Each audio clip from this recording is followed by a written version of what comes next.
Honging on a hinging on a digging on a squash banana honging. Ah!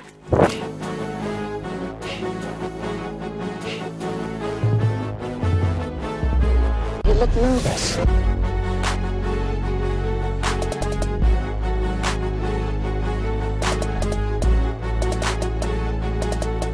And here we go.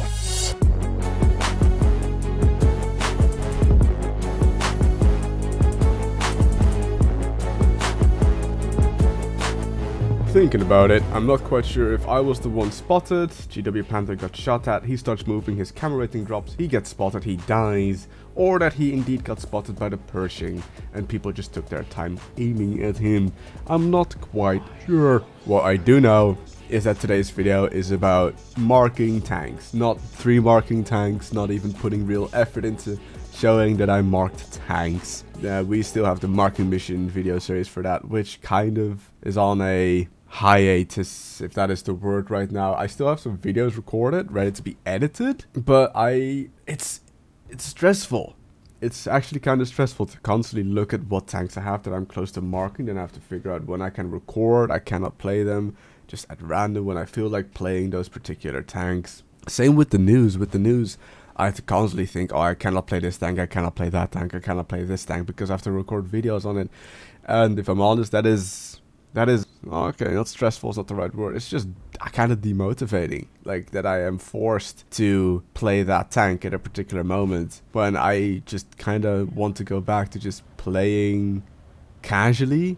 I mean, I am grinding some tanks. Yeah, grinding is part of the game, and grinding is something I will constantly do. For example, I'm grinding the KV4, I'm grinding the ISM, I'm grinding the Type 4 Heavy, I am grinding another tank somewhere along the road, probably the T10 or something. And I just have more enjoyment in just playing what I want to play, instead of thinking I am now going to have to put full focus into trying to 2-mark, for example, I don't know, the Type 4 Heavy, which I'm not even close to. I'm on 78% for that tank or something. And the same kind of goes for the news episodes. If I'm going to bring back the news, I'm going to do it in a different way, and it's going to be edited instead of live commentary. It will still be the first games. It might probably still be the first game stock and then upgraded later on, fully upgraded.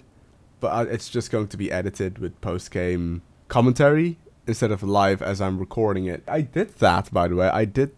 Yeah, my internet died or some shit. I don't know. Oh, it's back. Yay. The live commentary to make the whole editing process easier for me. But I just noticed that it is just not for me. In the beginning it worked. Like the first, I'd say 20 weeks, 25 maybe, it worked quite well. And after that I've noticed that I am not the one to live commentate. For the sole reason is that World of Tanks makes me an angry little panda.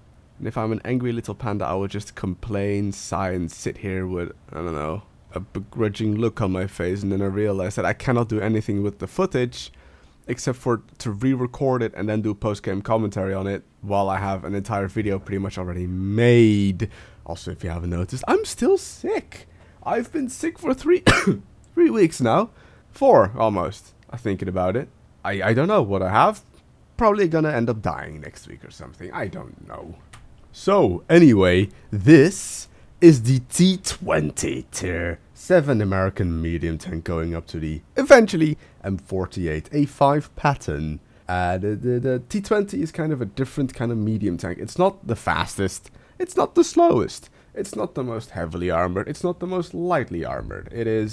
It's got high alpha but low DPM and low reload speed. It is the American way in World of Tanks. It is jack of all trade, master of none. And you are right in thinking, why did this voice change earlier on? It is actually recorded as I was playing it. This is not a replay. This is like actually recording as I was playing it. And I was trying to get the mark on the T20, but I wasn't going to commentate because I cannot really. I'm a guy, alright? I cannot do 2 things at the same time. I cannot think and poop at the same time. It's poop or think. So I cannot play and really talk at the same time without trying to have also a bit of fun. And I'm gonna have fun.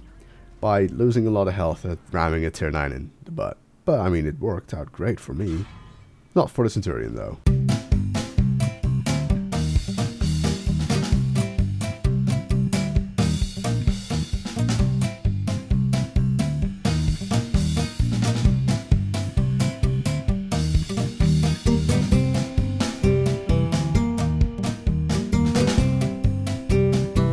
Listen up, kids. We're gonna step it up about 2 notches. We're gonna go to tier 9. French medium tank, the AMX-30. I love this tank. I adore this tank so much. I've had the AMX-30B to tier 10 researched for about a year and a half now, I think. And I still haven't bought it. I have no intention of buying it. What's the point? That cupola is probably the size of the entire continental area of America. And I don't want people to shoot me in that. The AMX-30, the tier 9, doesn't have the huge cupola, and is a fast tank. It's got amazing DPM. It doesn't have armor because it's a medium tank, but it will bounce the occasional shot. The DPM, I've already said DPM. DPM is good. Gun handling is pretty damn good. Oh, it just doesn't turn well. The traverse speed is a bit poopy, but it's still good. And for people that like to have a clean UI in World of Tanks, you may have noticed that I am not using XVM anymore. I've decided to give up on that. That also made me really sulky. Sulky, not salty. Salty is something completely different. Salty is when you don't wash your asshole for about 4 weeks. Anyway, I had a mod installed. That mod that was installed was a mod that shows your current percentage towards your mark. Your damage done that game, with to the left of that the percentage you will be roughly on when you do that damage. Pretty much that mod shows you how much damage you have to do, roughly, I mean, give or take maybe 200, to get certain marks, to hit 65, 85, 95, 100%.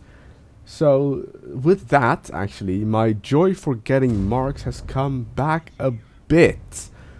Because I can now know what I roughly have to get in damage to get a mark. I mean, I was never really the guy to mark tanks. I mean, the only 3 marked tank that I have is still the Comet. I am on 93.3% on the IS-3 and I don't dare to touch it. Because if I will end up in a tier 10 game, and I will be 2-shot by a Jaegeru, I will probably end up ripping the paint off the walls with my teeth. I am hesitant to put the link to the mod in the description because the person that made this mod also makes slightly more illegal mods for World of Tanks. So I'm not gonna put it in the description. If you look for it for more than 15 seconds, you will probably find it because it's the only mod currently available for World of Tanks. My question is that, well, not really a question, it's more of thinking out loud for this one. That this mod is not illegal. 1, it doesn't give me an unfair advantage over my enemies or my teammates. 2, it doesn't change the gameplay in any way, shape or form. I don't suddenly lock onto tanks. I don't see where the ammo rack is. I don't see them through buildings exactly. There's nothing like that. It's just purely for me. I know that Daki, the Killzor, uses it quite a lot. I mean, Daki is just all about marking his tier 10 tanks. I've seen Circon use it. Circumflexes, if you don't know who Circumflexes is, he is a wonderful Dutch personality man with a magnificent beard that lives in Norway with his girlfriend, if I'm not mistaken. He uses that as well. So if they use it, I'm pretty sure that it is legal, because it doesn't change the game. It doesn't give an unfair advantage. I'm just hesitant to put the link in because, like I said, this person also makes aimbots and some other mods that I can't remember, which are bad for World of Tanks, and I do not condone of. Don't cheat, kids. You'll probably end up in a divorce lawsuit with your wife. Or World of Tanks, I don't know, get banned, that's bad. But anyway, I'm sure that there will be someone in the comment section straight up saying the name of said person and name of the mod, so you can probably go off of that and find it yourself. So we have pretty much won this game. There's still the W's at 120, to the left alive, the GW Panther died. I'm gonna load some explosive now though, because look what is left.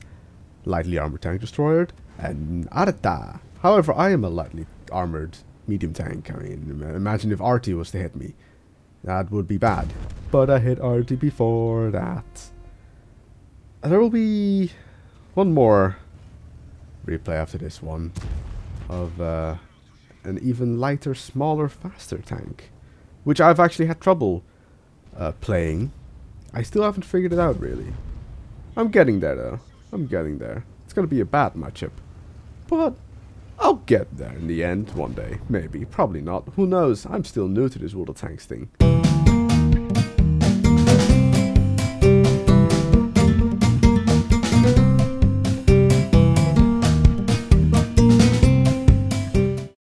No, wait, I've got the replay here somewhere.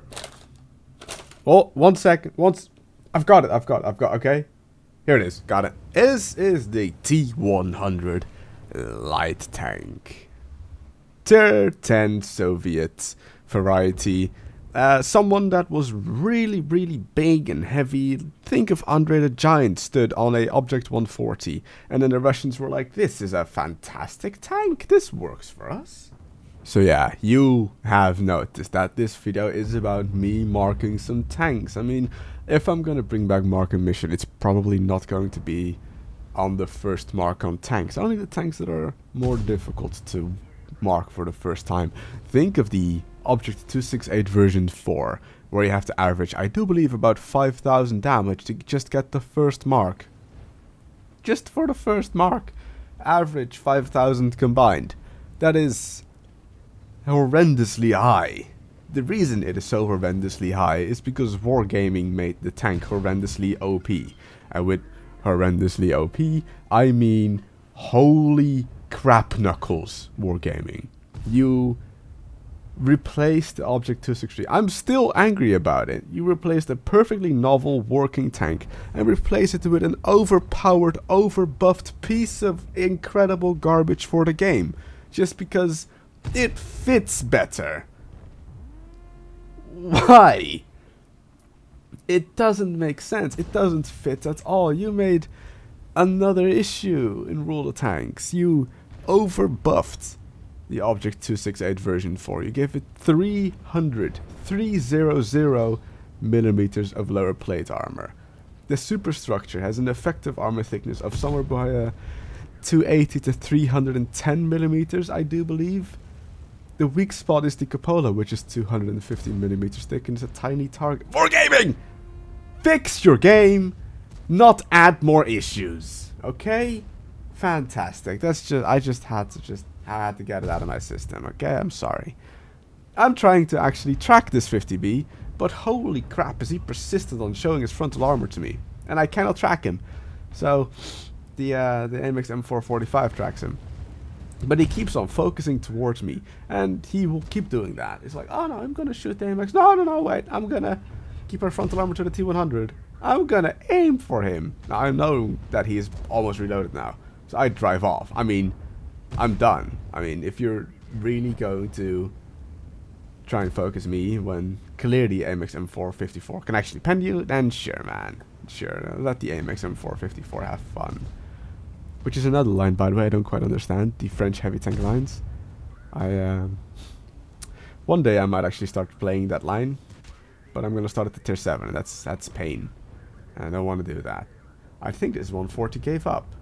This was, by the way, a very short game. It was a terrible matchup for a light tank in a full tier 10 game. But, I mean, it's enough.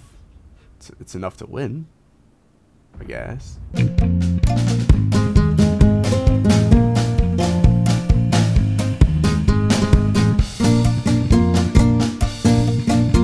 So I got a bit in the marking mood. I 2-marked the AMX-30, the light tank, and another tank that will be shown in a different video, all on the same day. So I was like, okay, I'm on, what is that number, 64%? 64.39% on the IS-5. So I thought I could probably get the mark on this. I mean, why not? I've never played it enough to get the mark, and then a T-123 shows up, and I'm like, no thanks! So I drive away.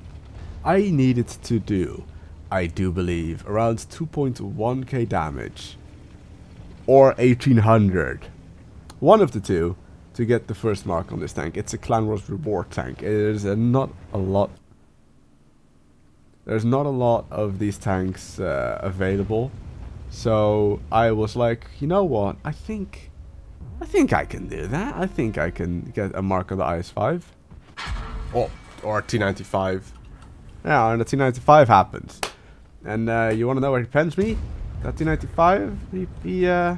Yeah. Pens me right in my gun, man. I did swear there. Huh. Oh, look at that. And this is why I'm afraid of trying to 3-mark my IS-3. If this happens, I will drop probably a full 1, if not 1.5%. And I will not be prepared to ever touch roller tanks again after that. So, according to this mod, if I do 0 damage, I will drop back to 60.94%.